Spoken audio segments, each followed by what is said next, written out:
خدمت در صف قوه‌های مسلح و حفظ وطن برای هر یک جوان مکتبی بزرگ حیات، جسارت و مردانگی و دلیری و شجاعت به حساب می رود. در برابر این با بجا آوردن خدمت حربی، جوانان کشور صلح و آسایش، امنیت دولت و جامعه، زندگی مردم و صاحب استقلالی را تأمین نموده، وظیفه شهروندی و قرض فرزندیشان را در نزد وطن مادر اجرا می نمایند. در رابطه با دعوت بهاری سال جاری که از 1 اپریل در قلمرو جمهوری آغاز می گردد، فرمان پرزیدنت جمهوری تاجیکستان محترم امامعلی رحمان درباره به احتیاط رخصت دادن خدمتچیان حربی که مهلت مقرر گردیده خدمت حربی را ادا نمودند و دعوت نوبتی شهروندان سالهای تولد 1999 2008 جمهوری تاجیکستان به خدمت حربی به امضا رسید. مطابق ماده 7 قانون جمهوری تاجیکستان درباره مدافعه در فرمان مذکور چنین آمده است: خدمتچیان حربی که مهلت مقرر گردیده خدمت حربی را ادا نمودند، ماه‌های اپریل می سال 2026 از صف قوه‌های مسلح جمهوری تاجیکستان،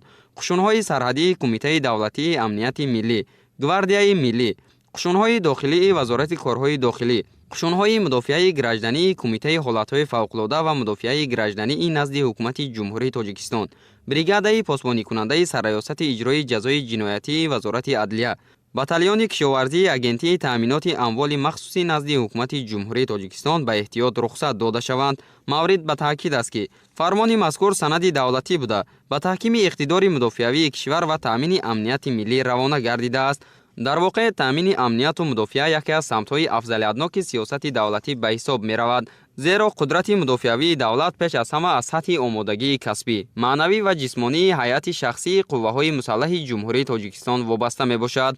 خدمت حربی نه تنها اجرای وظیفه شهروندی، بلکه سهمگذاری در حفظ صلح و ثبات، یکپارچگی مرز و بوم کشور و حمایه ارزش‌های ملی می باشد. باید قید نمود که جوانان همچون نیروی پیشبرنده جامعه با حس بلند وطندوستی و مسئولیت شناسی می توانند در تحکیم پایه‌های دولتداری سهمی ارزنده گذارند. تجربه خدمت حربی برای رشد شخصیت، اراده قوی و احساس افتخار از دولت و ملت زمینه استوار می‌گذارد. در جریان خدمت جوانان آمادگی حربی می‌گیرند، اینچنین جهانبینی، اراده و مسئولیت شهروندی خود را نیز تقویت می‌بخشند.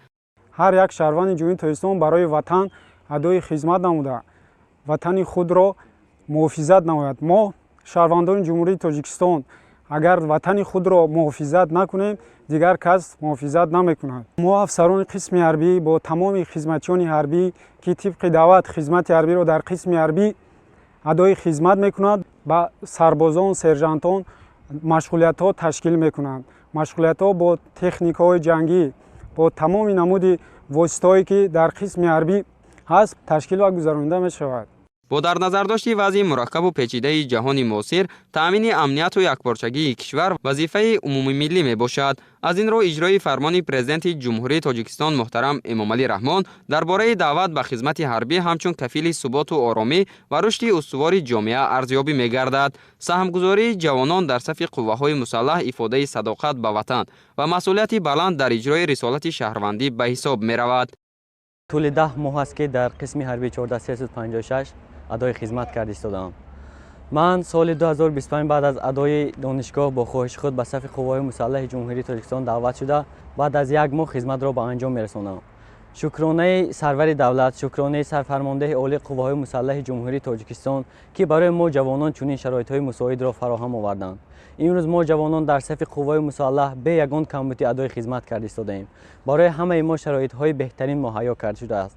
ما از آن خیلی شاد هستیم که در این دولت آرام و آسوده زندگی داریم و شکرانه میکنیم که در این دولت خدمت کرده ایستادیم. و جواباً به غمخواری سرور دولت ما کوشش میکنیم که هر یک وجب مرز و بوم وطنمون را صادقانه مدافع کنیم و وطنمون صادقانه خدمت کنیم. امروزها با سعی و تلاش پیشوای ملت محترم امامعلی رحمان برای فعالیت روزمره خدمتچیان حربی در تمام قسم و واحدهای نظامی شرایط ضروری معیشی و مادی مهیا کرده شده است. در قسم و واحدهای ارتش ملی امروز افسران کسبی با تجربه برای بلند برداشتن ملکه حربی و جسمانی جوانان، تربیت آنها در روحیه وطندوستی و صداقت به مرز و بوم فعالیت باثمر می‌نمایند. فراهم بودن شرایط ضروری معیشی و مادی است که سالهای آخر شماره جوان پسرانی که به صف قوه‌های مسلح شامل می‌شوند زیاد شده، شهروندان بعد گرفتن اولین دعوتنامه به کمیسیه‌های دعوتی حاضر می‌شوند.